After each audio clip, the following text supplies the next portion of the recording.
To this end, this government will not assist the ICC in any way, shape, or form. So if the government itself has declared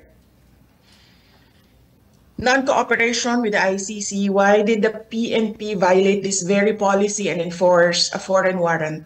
Even granting for the sake of argument that we have some duty to cooperate with either the ICC or Interpol, does that duty override the fundamental rights of every Filipino enshrined in our Constitution? What happened on March 11, 2025 is not just about one man.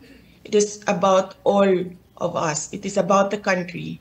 If a former president can be taken without due process, what stops them from doing the same to any other Filipino? Therefore, we must dare to ask more questions. Under whose authority did the PNP act? Why did they enforce a foreign warrant without the Philippine court order? Why didn't they at least bring PRRD before a judge, as required by the Rome Statute itself? Even more disturbing is the silence of the armed forces of the Philippines. Why did the AFP stand idly by while a former commander-in-chief was taken from a military base under questionable circumstances? How could they allow a foreign tribunal to override on our constitutional guarantees?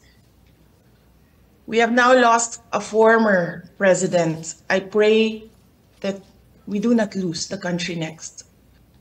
Ang tanong ngayon, ano ang gagawin natin para maibalik ang dating Pangulo sa Pilipinas?